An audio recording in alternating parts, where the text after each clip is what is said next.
Filocalia, São Gregório Palamas, em defesa dos santos exicastas. Uma segunda pergunta que lhe é feita. Auxiliou-me imenso, Pai, teres recorrido ao ensino dos santos para responder à minha pergunta anterior.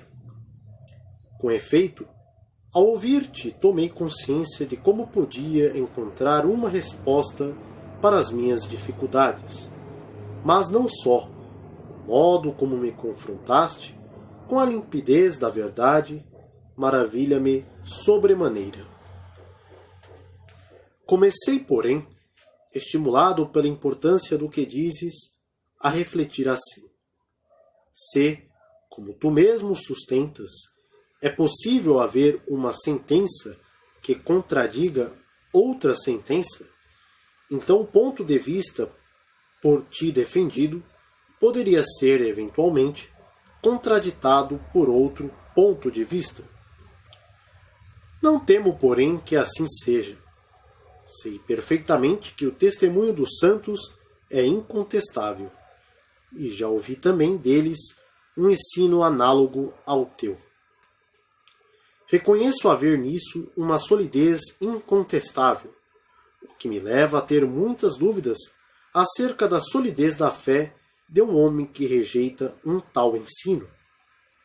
Como é que seria possível a um tal homem não acabar por rejeitar o Deus dos santos, se aos santos rejeita? Na verdade, é o Senhor quem disse aos apóstolos, e mediante eles, aos santos que se lhes seguiram: aquele que vos rejeita, a mim rejeita. Lucas 10:16. Isto é, rejeita a própria verdade. De fato, como seria possível àqueles que procuram a verdade aprovar quem se opõe à busca da verdade por se opor à verdade? Sentindo-me interpelado por estas coisas, peço-te, Pai, que me escutes ao expor os argumentos que ouvi daqueles que passam a vida enfronhados na educação helênica, que em seguida me digas não só o que pensas de uma tal argumentação, mas também qual é, em relação a esta mentira, o ensino dos santos. Efetivamente, esses homens afirmam que laboramos em erro quando nos esforçamos por introduzir no interior do corpo a mente. Segundo eles, é precisamente o contrário. É fora do corpo que devemos colocar a mente. Por esse motivo, causticam duramente alguns dos nossos. Escrevem contra eles e acusam-nos, sobretudo, disto, de exortar os noviços a concentrarem-se de tal modo que, pela inspiração do sopro, façam entrar em si mesmos a mente. Dizem esses nossos críticos que, não estando a mente separada da alma, mas contida nela, não é possível fazê-la entrar. Acusam-nos, pois, de ser defensores de uma rotunda insensatez. É também para eles indefensável que a graça divina se aloje em nós, ao ser introduzida pelas narinas, doutrina igualmente defendida pelos nossos.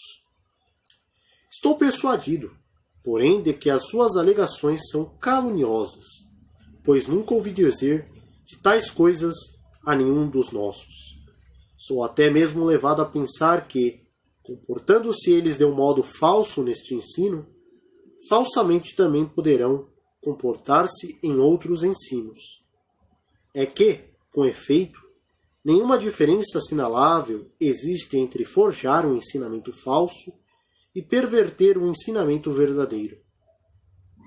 Peço-te, portanto, Pai, que me esclareças no ensino em causa que coerência há no nosso empenho em fazer entrar em nós a mente, sem vermos contradição alguma entre isso e o reconhecimento de que ela está contida no corpo?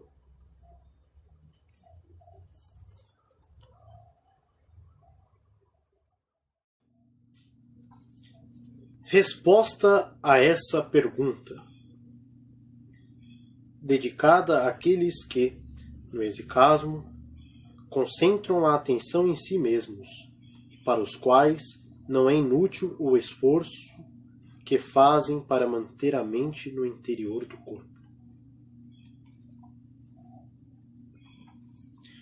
Pois, não ouves tu, irmão, as palavras do apóstolo? Os nossos corpos são templo do Espírito Santo, que está em nós? Bem como nós somos a casa de Deus, afirmação esta que o próprio Deus confirma ao declarar: habitarei e caminharei neles, e serei o seu Deus? Por que motivo, pois, sendo nós dotados de mente, nos havemos de indignar com a declaração de que a mente habita o que por natureza é morada de Deus? E como é que Deus, na origem, fez com que a mente habitasse o corpo? Será que também ele agiu mal? Interrogações dessa natureza, irmão, é aos heréticos que compete formular, eles que dizem que o corpo é mau, e como tal, obra do maligno. Quanto a nós, pensamos que a mente só é má ao gerar pensamentos somáticos, mas que não é má no corpo em si mesmo, pois o corpo não é mau. Motivo pelo qual aqueles que se ligam a Deus para toda a vida invocam-no em sintonia com as palavras de Davi: a minha alma tem sede de ti. Quantas vezes não te tem a minha carne desejado? E o meu coração e a minha carne rejubilam junto do Deus vivo. E com as palavras de Isaías: as minhas entranhas vibram como uma cítara, e o que está dentro de mim como um muro de bronze, por ti refeito. Elevados pelo teu temor, Senhor, estamos grávidos do Espírito com que tu nos salvas. Por conseguinte, fortalecidos por essas palavras e encorajados por esse Espírito, não cairemos. Cairão, porém, aqueles que falam a linguagem terrena e ficam reféns da vacuidade desse seu discurso. Trata-se até de um discurso de onde perigosamente emerge, uma pesada mentira. São apresentadas como celestes palavras e condutas que são, todas elas, mediocremente terráqueas e mundanas. Com efeito, quando o apóstolo Paulo atribui ao corpo o epíteto morte, assim se exprime ele, de fato, a formular a candente pergunta: quem me livrará deste corpo de morte? Motiva a ideia de que uma mentalidade carnal, por ser materialista, é corpórea. Daí que, ao compará-la com o pensamento espiritual e divino, lhe chame com toda a justeza corpo. E não simplesmente corpo, mas corpo de morte. E um tal raciocínio, grávido de uma surpreendente profundidade, começa logo a ser por ele evocado, de um modo mais claro, um pouco antes. Acusa, então, não a carne, mas a pulsão culposa inerente à transgressão. Declara, de fato, numa forma de confissão reveladora de uma viagem ao interior de si mesmo: fui vendido ao pecado. Ora, aquele que foi vendido não é por natureza escravo, e continuando essa sua viagem interior, acrescenta: sei que o bem não habita em mim, isto é, na minha carne. Como vês, não diz que é a carne que é o mal, mas sim o que nela habita, isto é, a lei que está nos nossos membros e que se opõe à lei da mente. Por esse motivo, ao nos opormos à lei do pecado, estamos envolvidos num combate que visa erradicá-lo do corpo, abrindo assim o caminho para que, em seu lugar, seja estabelecida a supervisão da mente.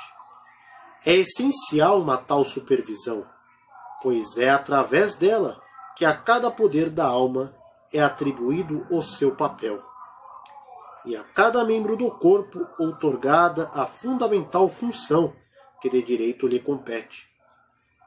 Desse modo, os sentidos experienciam as suas virtualidades na prossecução dos objetivos que são os seus, agindo segundo a lei da temperança e visando uma determinada meta. A parte da alma que sofre as paixões é atribuída à melhor das disposições, a do amor. Além disso, é melhorada e intensificada sua faculdade racional, tão importante quando se trata de expulsar tudo o que impede a reflexão de se elevar para Deus. Pois bem, a essa capacidade, virtude que se opõe à lei do pecado, chamamos sobriedade vigilante. Ora, todo aquele que vive essa sobriedade vigilante, de que um dos elementos constitutivos é a temperança, passa por um processo de aprofundamento de si mesmo, que o leva à prática de importantes coisas, a purificar o corpo e a custodiá-lo, a fazer do ardor e do desejo virtudes geradoras de vida, a elevar a mente, liberta dos atilhos que a tornam cativa até Deus. Um tal homem, orante, que se entrega à graça divina, experiencia e sente o dom da pureza de coração. Vivendo, pois, na força outorgada pelo Espírito, o que há de inefável em tudo isso, dirá juntamente com Paulo, porque Deus que disse, do seio das trevas refugirá a luz. É quem a fez refulgir nos nossos corações, para que irradiássemos o conhecimento da glória de Deus, que refugie na face de Jesus Cristo. 2 Coríntios 4, 6. E acrescenta ele, mas temos este tesouro em vasos de barro, para que se veja que esse poder extraordinário pertence a Deus e não a nós. 2 Coríntios 4, 7. Por conseguinte, compete-nos assumir isso mesmo, reconhecendo que é nos nossos corpos, esses frágeis vasos de barro, que transportamos um tal tesouro, a luz do Pai na pessoa de Jesus Cristo. Ora, experienciando nós desse modo a glória do Espírito Santo, uma questão essencial não pode ser por nós eludida. Seria concebível nós cairmos na indignidade de uma interpretação e de um comportamento que fossem a negação da nobreza da mente, que assim é mantida no interior do corpo? Poderá haver alguém com craveira espiritual que no seu são juízo, e dotado só que seja de inteligência humana, mesmo sem a graça divina, responda afirmativamente a uma tal pergunta e nos acuse de uma tal inconsequência? Visto a alma ser uma entidade singular, que na sua singularidade se manifesta dotada de várias faculdades, entre elas a de utilizar o corpo, com o qual se relaciona naturalmente, visto isso ser assim, de que órgão se serve, na sua atividade, a faculdade da alma que chamamos mente? Nunca ninguém admitiu que a atividade da mente se processasse nas unhas, ou nas pálpebras, ou nas narinas, ou nos lábios. Todos admitem que ela se processa no interior de cada um de nós. Mas interrogam alguns: em que órgão no nosso interior ela se localiza em primeiro lugar? E as respostas divergem. No cérebro, qual acrópole? Respondem alguns: na parte mais central do coração, a que foi purificada da mácula da vida natural? Respondem outros. Ora, sabemos, o saber de que aqui se fala é experiencial. Que a nossa faculdade racional não está localizada nem dentro de nós, como um conteúdo está num continente, dado ser incorpóreo, nem fora de nós, dado nos estar intrinsecamente ligada. Está sim localizada no coração como seu órgão próprio. E isso não o aprendemos de um homem, mas sim daquele que criou o homem. É com efeito ele quem nos diz no Evangelho: não é o que entra, mas sim o que sai da boca que macula o homem. Mateus 15, 11. E aprofunda essas suas palavras acrescentando estas outras, pois é do coração que procedem os pensamentos. Mateus 15, 19. Pronunciando-se sobre essa questão essencial, Macário o Grande ecoa as palavras do Evangelho. O coração pastoreia todo o organismo, e quando a graça toma posse destas pastagens, ele reina como Senhor dos pensamentos e de todos os membros. É aí, com efeito, que está localizada a mente e todos os pensamentos da alma. Por conseguinte, o coração é o espírito do intelecto e o principal órgão intelectual do corpo. Quando, pois, nos empenhamos em escrutinar e retificar o intelecto mediante o rigor de uma vigilância sóbria, como poderíamos fazê-lo sem concentrar a nossa mente, vítima como é da dispersão dos sentidos, e sem a reconduzir ao interior, ao coração ele mesmo, escrínio dos pensamentos? É sentindo o peso e a gravidade de uma tal interpelação que Macário, em quem o nome condiz com a pessoa, bem-aventurado, imediatamente a seguir às palavras que dele citamos, acrescenta estas outras. Por conseguinte, é lá que se nos impõe observar se a graça tem gravada as leis do Espírito. Lá onde, no órgão diretor, no trono da graça, onde estão a mente e todos os pensamentos da alma, isto é, no coração. Tem presente, portanto, o quanto é necessário aqueles que decidiram manter-se no exicasmo, recentrar a mente no corpo e mantê-la lá, e particularmente nesse corpo que está na parte mais profunda do corpo, a que chamamos coração. Se, segundo o salmista, toda a glória da filha do rei está no seu interior, Salmos 45, 14, por que motivo haveríamos de procurá-la algures no exterior?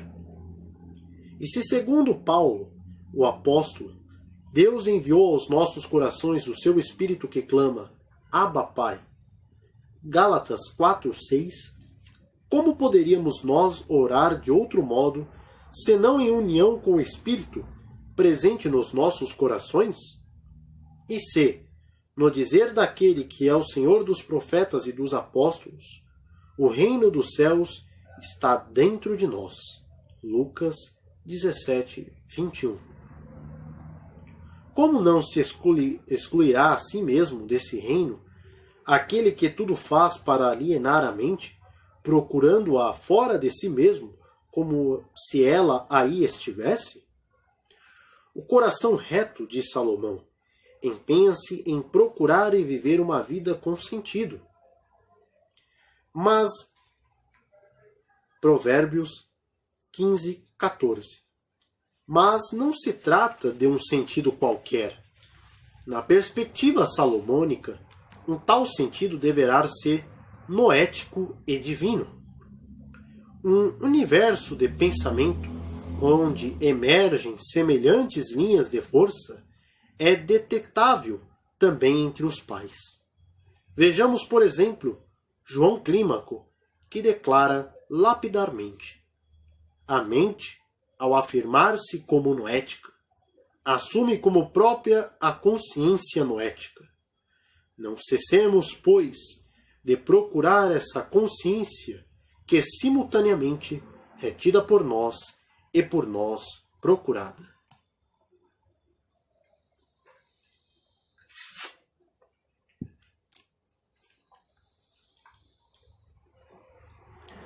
Por conseguinte, sempre que, nessa procura, nos esforçamos no combate da oposição ao pecado, da aquisição da virtude, da busca da recompensa inerente a um tal combate, isto é, uma recompensa que não é outra coisa senão a vivência do sentido noético, sempre que isso ocorre, não percamos de vista a necessidade de reconduzir ao interior do corpo, isto é, de nós mesmos, a mente. Atentemos nisto, demitirmos-nos desta exigência e provocarmos assim um êxodo da mente, êxodo que não se reduziria apenas a um certo materialismo do pensamento, mas iria muito mais longe do que isso, a um êxodo da mente para fora do corpo, na esperança, ou antes, ilusão, que desse modo, fora do corpo, ela poderia conhecer a iluminação noética.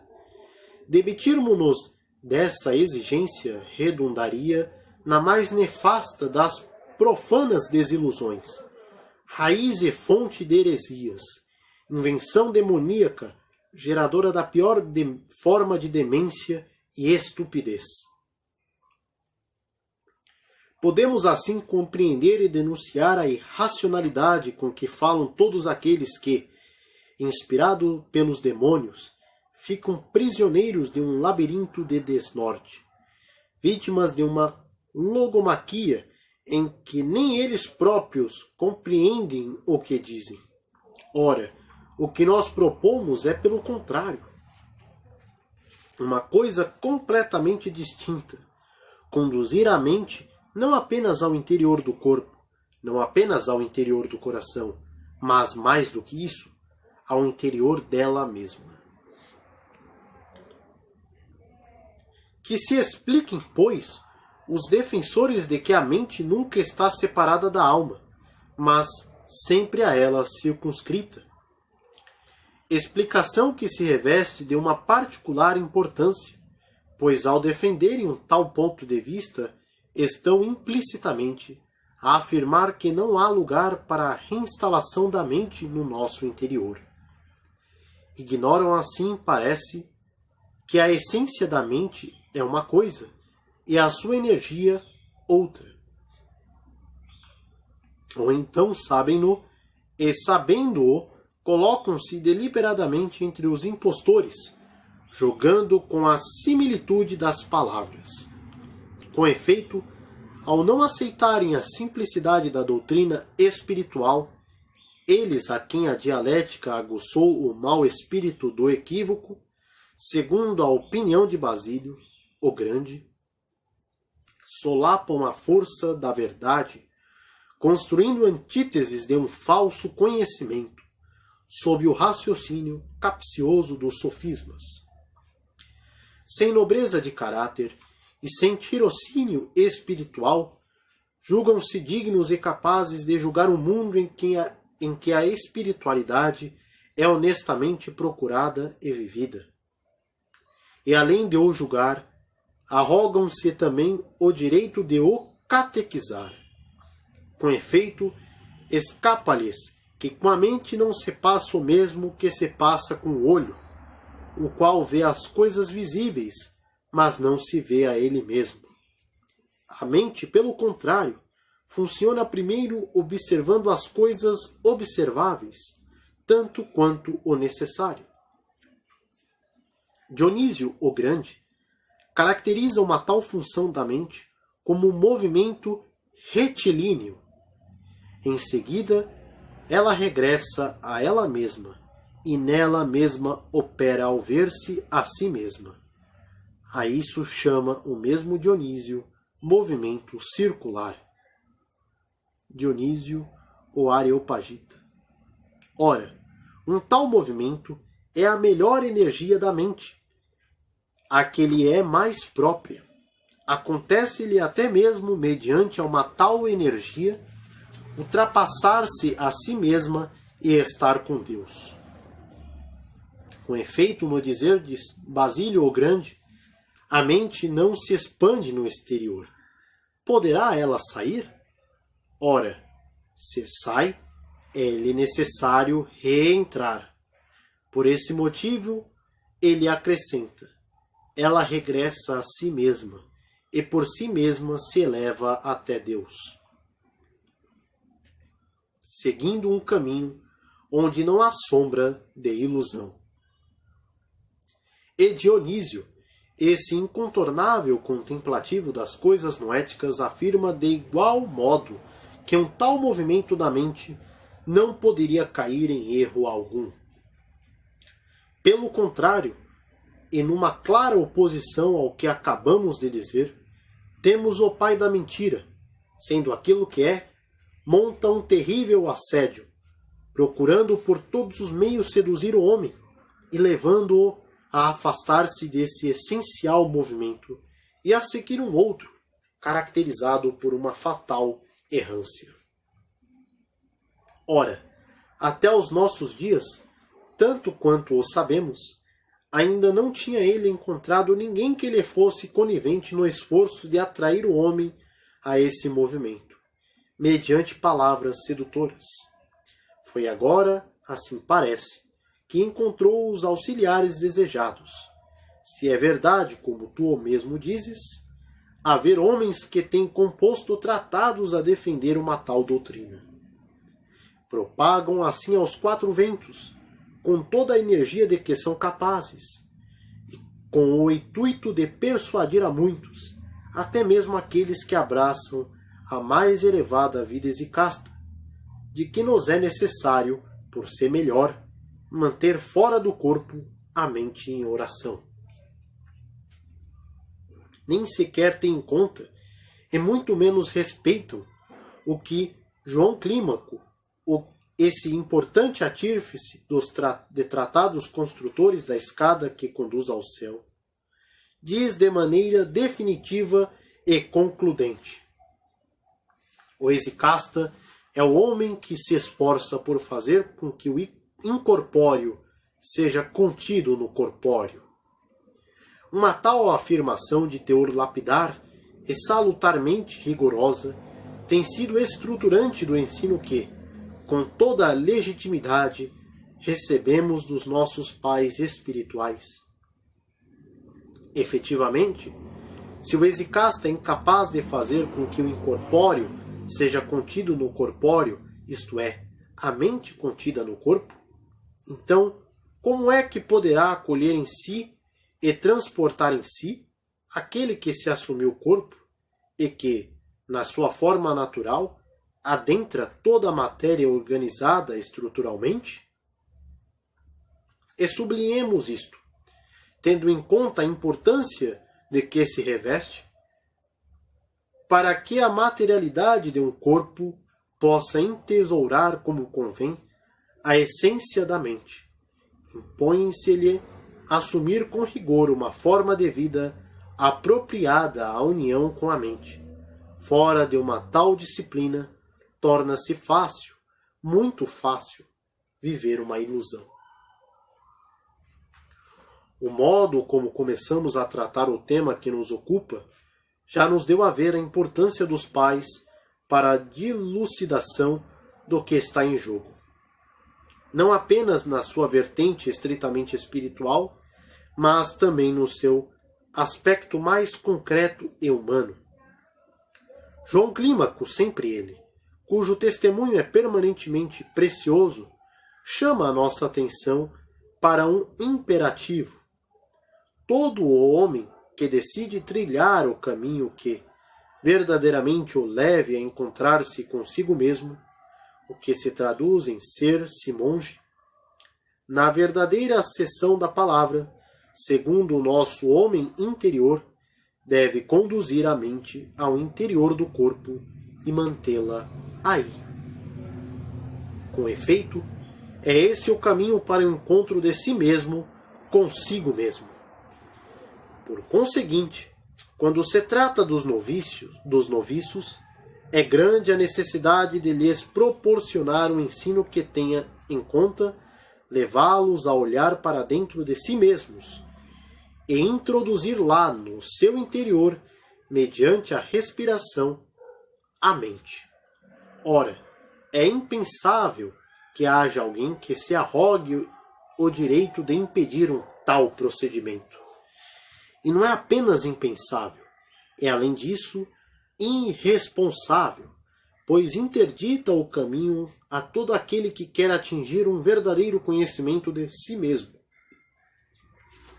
concentrando a mente no seu interior e recorrendo para isso a determinados métodos.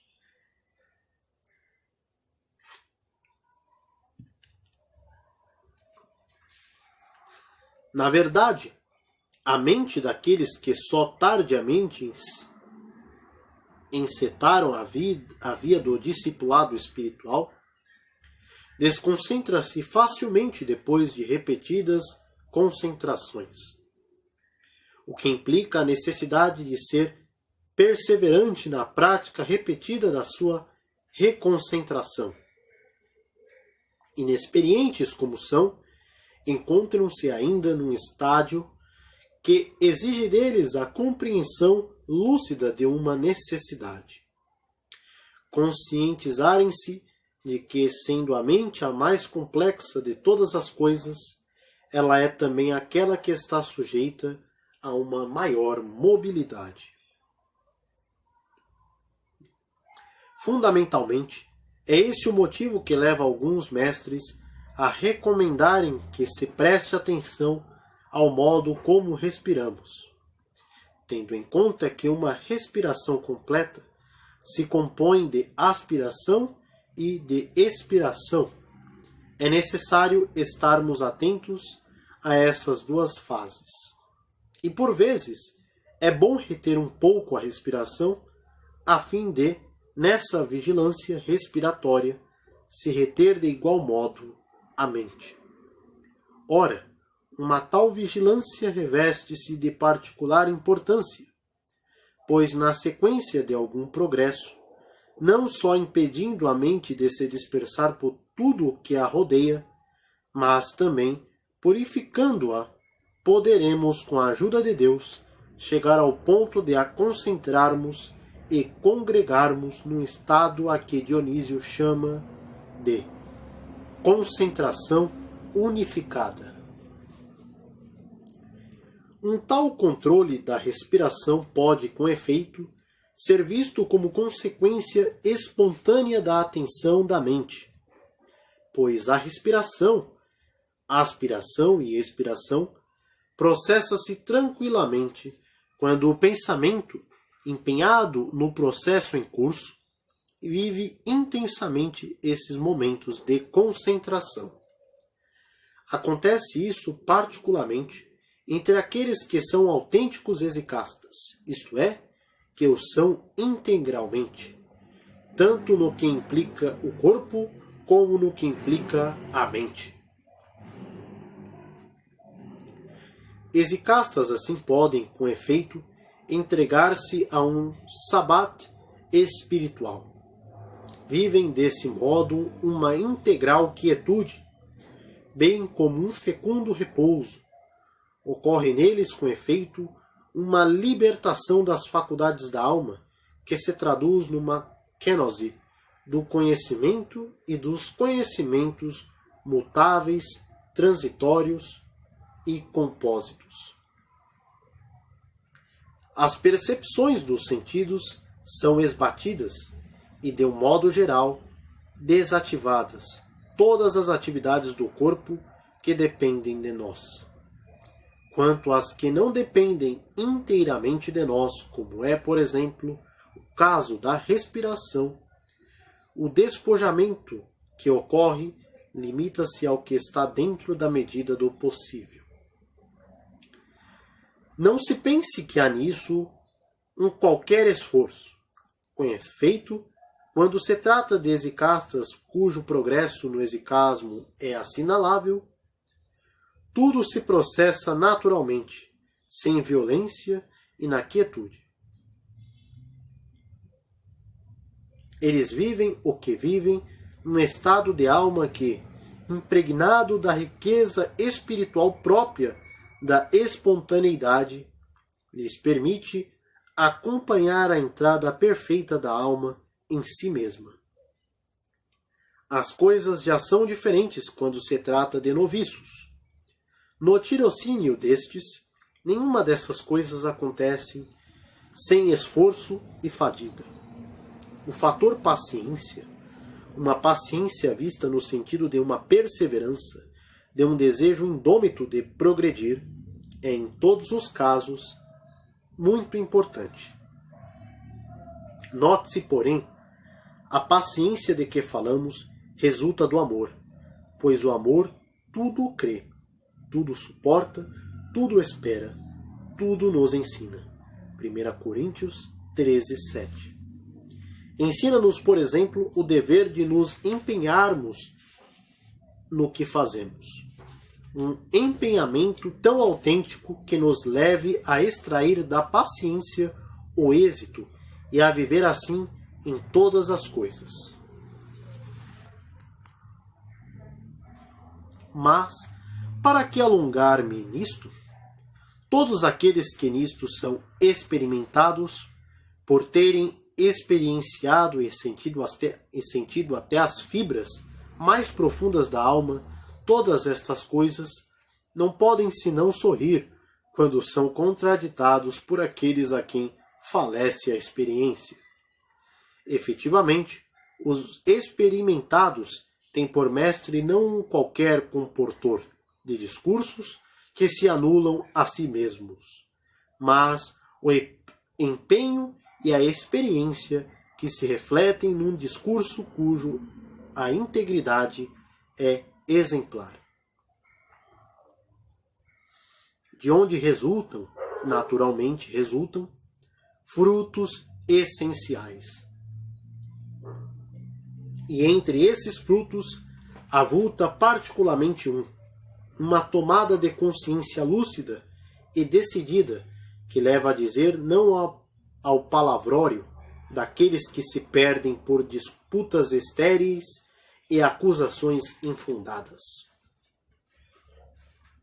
Um dos grandes mestres espirituais dissertando sobre estas coisas exprime-se assim: depois da queda das origens, e como consequência de uma tal queda, o nosso homem interior adaptou-se naturalmente às formas exteriores. São Macário. Essas as palavras de São Macário. Por conseguinte, aquele que se esforça por fazer com que a mente volte a si mesma, o que implica não se limitar ao movimento linear, mas atingir e assumir o incontornável movimento circular, a que já nos referimos anteriormente. Deve ter em conta isto: a assinalável vantagem que há em levar o olhar a fixar-se no peito ou no umbigo, como num suporte, em vez de o deixar cirandar desordenadamente. Essa disciplina do olhar é importante, pois ao fazer sua circularidade desse ligeiro movimento, está a criar uma sintonia com o modo de ação que envolve a mente e faz chegar o seu poder ao coração. Um poder que se dispersa pelo exterior quando o olhar está para aí voltado. E atente-se nisto: se o poder do demônio noético reside de algum modo no centro do ventre, pois é aí que a lei do pecado impera e prospera, então há que combatê-lo sem perder de vista isso mesmo. Trata-se com efeito de um combate que tem tanto de inevitável como de importante, e que consiste essencialmente em colocarmos lá, onde vigora a lei do pecado, a lei que lhe é oposta, a lei da mente. As nossas armas como combatentes são, essencialmente, as da oração. É com elas que conseguiremos a aniquilação do espírito mau, impedindo assim que ele volte a instalar-se lá, onde não deve. É preciso, com efeito, que ele não regresse, pois um tal regresso seria ainda mais tenebroso. Com ele viriam 7 outros espíritos ainda mais malignos, o que tornaria a última condição pior do que a primeira. Lucas 11, 26. Encontramos em não poucos passos dos textos mosaicos uma forte exortação para estarmos atentos a nós mesmos e exercermos assim uma autovigilância. Se atento a ti mesmo, isto é, ao todo do teu ser, e não apenas a uma parte de ti, é com efeito uma injunção caracterizante dos discursos de Moisés. Deuteronômio 15:9. E mediante que órgão poderemos dar cumprimento a um tal discurso injuntivo? A resposta só pode ser uma, mediante a mente, pois por nenhum outro nos é possível estarmos atentos a nós mesmos na integralidade do nosso ser. Por conseguinte, faz dela guarda e vigilante da tua alma e do teu corpo. E se assim agires, experienciarás e sentirás na cotidianidade da tua vida um extraordinário sentimento de libertação no que concerne ao império das paixões, tanto as somáticas como as psíquicas. Aplica-te, portanto, a ti mesmo. Vigia-te, examina-te, observa-te, concentra-te e expõe-te aos teus próprios olhos. E verás como resultado de toda essa disciplina 2 coisas essenciais. Uma delas, a submissão da carne rebelde ao espírito. A outra, a ausência de palavras perversas no teu coração.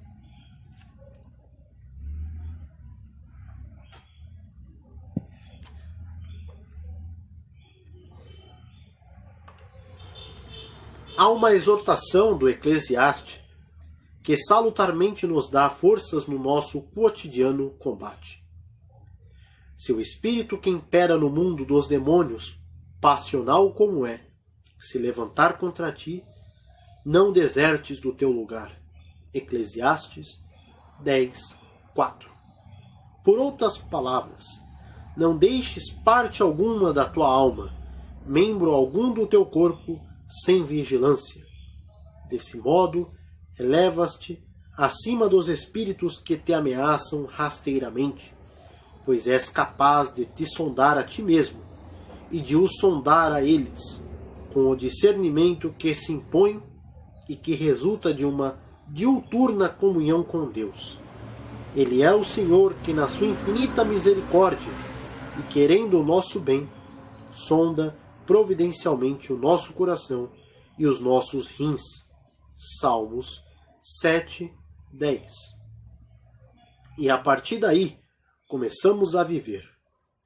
Paulo, que viveu intensamente e profundamente a experiência do Deus que nos sonda, acena-nos com as palavras: se verdadeiramente nos julgássemos a nós mesmos, não seríamos julgados.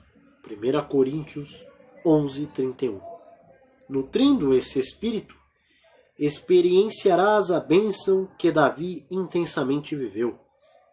E fortalecido pelo Espírito dirás a Deus: as trevas, graças a ti, deixarão de ser obscuras, e a noite será para mim tão clara como o dia, pois tu tomaste posse da minha mente. Salmos 139, 12, 13. Ao exprimir-se desse modo, Davi desce às profundezas de si mesmo, sonda-se, experiencia e sente a comunhão com Deus, e declara que não somente Deus se tornou o único objeto do desejo da sua alma, como também cada centelha desse desejo no seu corpo regressa à alma que a produziu, e mediante a alma ascende a Deus, liga-se a Ele e habitam. Homens desses assim imbados pela excelência que decorre da força do espírito, manifestam estar nos antípodas daqueles cujo horizonte de vida não passa de uma deplorável tristeza e cujas aspirações estiolam de mediocridade, rendidos como estão aos prazeres corruptíveis dos sentidos. Não admira, com efeito, que matem na carne todo o nobre desejo da alma, pois já se tornaram eles mesmos inteiramente carne, inviabilizando assim que o Espírito de Deus os habite. Que júbilo não sentiriam eles se, à semelhança dos outros, elevassem a mente a Deus, ligassem a alma ao desejo divino, operassem uma conversão da carne, desfrutassem assim, até a medula do osso, de uma jubilosa comunhão com Deus. Isto é, essas coisas maravilhosas traduzir-se-iam assim no cotidiano vivido. O grande milagre da conversão da carne operar-se-ia, a luta da carne com o espírito cessaria. A hostilidade a Deus pertenceria ao passado. De lugar de inscrição da lei da morte, a carne passaria a ser lugar de inscrição de lei da vida. Tudo isso porque convertida a ser espaço do domínio e da habitação de Deus, que faz novas todas as coisas.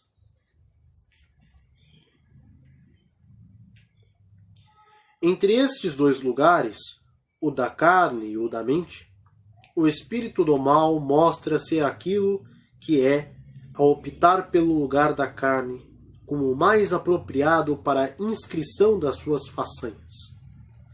Com efeito, provindo das regiões onde reina a lei da morte, ele eleva-se contra nós ao dar força à carne no que ela tem de corruptível.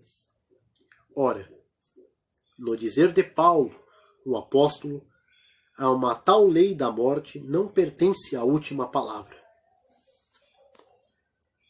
A última palavra é aquela que é própria do Espírito, pois faz com que a uma tal lei de morte suceda a lei da vida, inscrita na mesma carne e não fora dela. Ela, carne, torna-se assim lugar de habitação do Espírito. Romanos 7:18.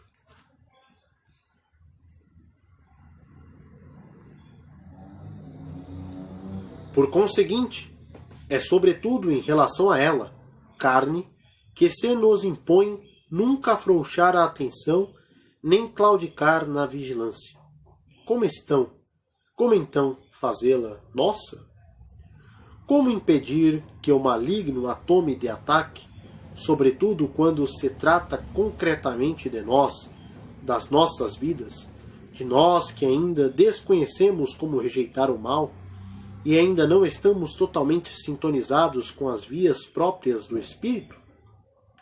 Uma resposta consciente do que está em jogo não poderá eludir um imperativo. Educa-te nas vias que implicam a tua atenção a ti mesmo. E tem presente que isso não exclui, pelo contrário, inclui uma tomada de atitude firme em relação ao teu mundo exterior. Mas por que falarmos só daqueles que se encontram ainda no início de um percurso longo, pois o seu tirocínio só agora começou? Sim. Por que motivo falarmos só deles quando é de certo haver outros, mais avançados do ponto de vista da perfeição, que não obstante, claudicam num ou noutro ponto como orantes? Uma coisa é certa: Deus, na sua imensa misericórdia, acolhe a todos, e isso não apenas entre aqueles que viveram depois da vinda de Cristo, mas também entre aqueles que antes dele viveram. Elias, esse é um caso que merece uma reflexão própria. Mas por agora fixemo-nos apenas nisto. Ele em quem a perfeição atingiu o mais elevado grau, quando colocado entre os agraciados com a visão de Deus, manifestou ser um orante extraordinário. E foi, indubitavelmente, e de um modo fora do comum, no esforço que fez para elevar a mente até o necessário ponto de concentração, sem o que não há na oração, foi na postura de orante que assumiu, postura indiciadora de força interior. O foi no modo como concentrou a mente em si mesmo. O foi até, imagine-se, ao pôr fim, por Deus e com Deus, a uma seca de numerosos anos. 1 Reis 18, 42, 45. Voltemos, porém, irmão, a esses tais homens dos quais dizes ter ouvido as afirmações que evocaste. Julgo não errar se, a partir do que me disseste, admitir que sofrem da doença dos fariseus. Por esse motivo recusam-se a examinar o interior do cálice e, claro, muito mais ainda a purificá-lo.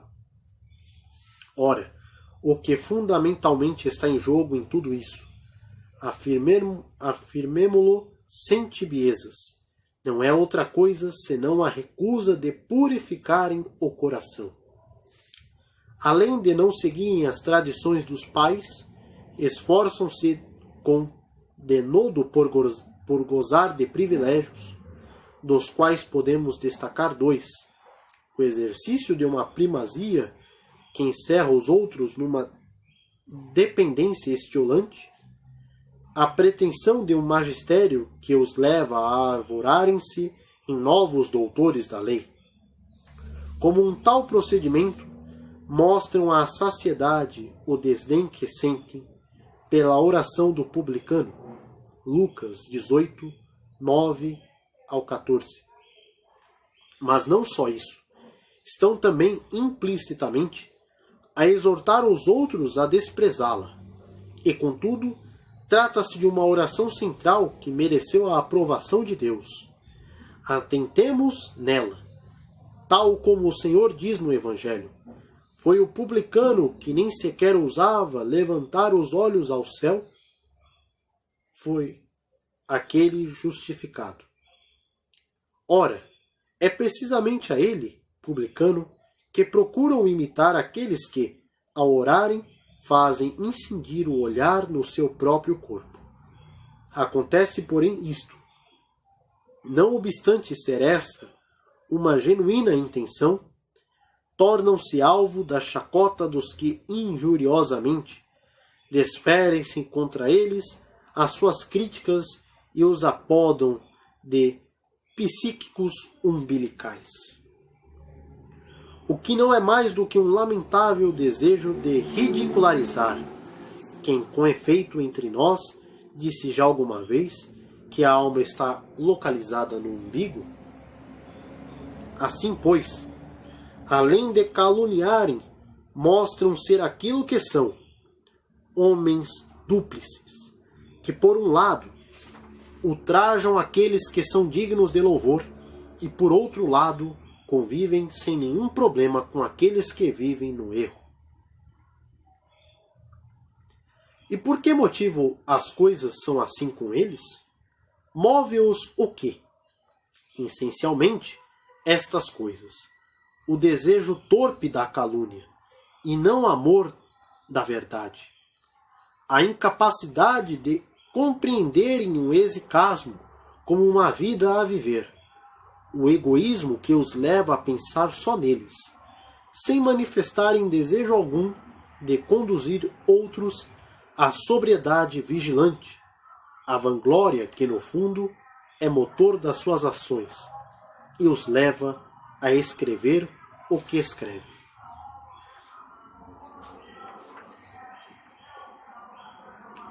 Efetivamente, fazem tudo o que podem, sem hesitarem no recurso aos mais variados e duvidosos meios, para lançar o descrédito não apenas sobre a prática do exicasmo, mas também sobre os próprios exicastes, sendo aquilo que são, isto é, homens de baixo calibre não hesitariam um ápice em apodar de psíquico ventral alguém que, como o salmista, ao sondar o mais íntimo de si mesmo, confessasse: a lei de Deus está no centro do meu ventre. Salmos 48. Ou que, como o profeta, ao experienciar uma profunda comunhão com Deus, lhe confidenciasse: meu ventre ecoará como uma cítara, e as minhas entranhas como um muro de bronze por ti restaurado. Isaías 16:11. Sem dúvida alguma, encerrariam debaixo de uma mesma acusação todos aqueles que, para representar as coisas da mente, divinas e espirituais, recorressem a símbolos concretamente corpóreos.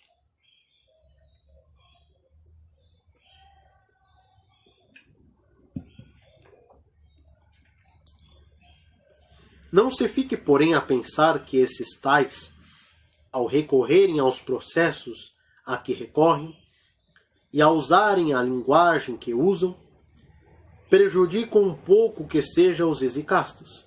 Pelo contrário, com o seu procedimento marcado pela indignidade, dão-lhes ainda mais forças, enchem-nos de beatitude, multiplicam as coroas celestiais com que são coroados. Ao passo que eles, forjadores do indigno, permanecem fora dos véus sagrados, entregues à mediocridade que os caracteriza, incapazes de, por pouco que seja, vislumbrar as sombras da verdade. Nada podemos dizer ao certo do seu futuro, a não ser admitir que os espera um justo julgamento, pois não somente entraram em ruptura com a comunidade dos irmãos, como ainda os combatem aleivosamente com as suas palavras. Tu conheces a vida de Simeão, o novo teólogo. Estás, pois, consciente de como essa vida foi bafejada pelo Espírito. Quase tudo é nela milagre. De tal modo Deus o glorificou mediante milagres sobrenaturais. Dele conheces também os escritos. De tal modo respiram a força espiritual que animou Simeão, que em nada exageraríamos se lhes chamássemos escritos de vida. Conheces igualmente Nicéforo, esse santo que passou longos anos no deserto, entregue à vivência do exicasmo, e que em seguida habitou as partes mais desérticas do Monte Athos. Com um elevado espírito de abnegação, consagrou uma parte da sua vida a uma tarefa que deve merecer não só toda a nossa admiração, como também todo o nosso reconhecimento. Durante anos, entregou-se ao trabalho de coligir os testemunhos dos pais. Além desse meritório trabalho, legou-nos também um outro, o exemplo de uma vida iluminada pela força do Espírito, manifestada na sua prática da sobriedade vigilante. Que isso seja para nós motivo de inspiração, pois de uma tal prática podemos e devemos considerar-nos herdeiros. E aí temos nós dois santos, dois incontestáveis mestres da espiritualidade, para aqueles que escolheram este modo de viver e fizeram suas estas práticas que, segundo as tuas palavras, estão a ser objeto de múltiplos ataques. Mas, por que limitar-me à evocação de santos de tempos passados? Não vou fazer, pois, próximos de nós, alguns mesmos nossos contemporâneos têm vivido homens cujo testemunho admirável, resultado da força outorgada pelo Espírito, nos tem sido transmitido oralmente. Temos de os evocar, pois não o fazer seria um procedimento duplamente errado. O erro de uma ingratidão inadmissível e o erro de uma falta de reconhecimento da importância que o seu trabalho tem para as nossas vidas. Conta-se entre eles Teolepto, esse famoso e notável teólogo nosso contemporâneo. Efetivamente, Teolepto, cujo nome significa inspirado por Deus, é incontestável e merecidamente reconhecido nos nossos dias como um autêntico teólogo e um seguro contemplativo da verdade dos mistérios de Deus. É óbvio que estou a referir-me ao bispo de Filadélfia, ou, para me exprimir de um modo mais eloquente, aquele que, de Filadélfia, como de um candelabro, ilumina o mundo. E também Atanásio, ele que durante muitos anos aureolou com a riqueza e a beleza da sua vida, animada pela força do Espírito, o trono patriarcal. Ele que no fim de um percurso, bafejado pelo Espírito, teve na morte o túmulo honrado por Deus. E Nilo, originário da Itália, Êmulo de Nilo o Grande, e Celiotes e Elias, que em nada lhe eram inferiores, e Gabriel e Atanásio, julgados dignos de um carisma profético. Ouviste, sem dúvida, falar desses homens e de muitos outros que os precederam, ou foram seus contemporâneos, ou lhes sucederam. Pleiade de testemunhas que, bafejadas pelo Espírito, exortam e encorajam todos aqueles que desejam abraçar esta tradição. Tradição que esses novos doutores em exicasmo caluniam e rejeitam, arrogando-se um conhecimento e uma autoridade que não possuem. Com efeito, nenhuma ideia têm do que é viver segundo a sobriedade vigilante. E o seu espúrio ensino não passa de um palavrório construído artificialmente com argumentos que passam completamente ao lado de uma experiência vivida. E é a partir de um universo de pensamento desse jaez que rejeitam a nossa tradição, deformando-a, desqualificando-a, ignorando-a completamente. Tudo isso, como é óbvio, sem nenhum proveito para aqueles que escutam as suas arengas. No que a nós concerne, não é da vacuidade estéril de um tal universo que nasce o nosso discurso. Estamos rodeados de testemunhas que experienciaram e sentiram a força do Espírito nas suas vidas. Falamos pessoalmente com alguns desses santos e tivemos-los por mestres. Como, pois, poderíamos nós tê-los por nada, a eles cujo ensino está grávido de uma riqueza que não é outra senão a da presença do Espírito nas suas vidas? Se agíssemos de outro modo, estaríamos a menosprezar a insondável graça de Deus, que se manifestou nas suas vidas de um modo tão surpreendentemente fecundo. E estaríamos, assim, a capitular diante daqueles que se puseram a ensinar, levados pelo orgulho e desejo da disputa. Ora, isso não acontecerá.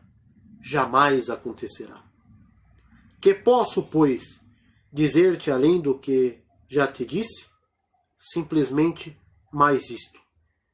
Sê prudente e afasta-te de tais homens. Junta a tua voz à do servo de Deus Davi e diz: bendiz minha alma ao Senhor, e tudo o que está dentro de mim, bendiga o seu santo nome. Salmos 103, 1. Desse modo, fortalecido pelo testemunho de tão importantes testemunhas de ontem e de hoje, e guiados pelos pais, escuta atentamente como eles te exortam a reconduzir sempre e de novo a mente ao interior de ti mesmo.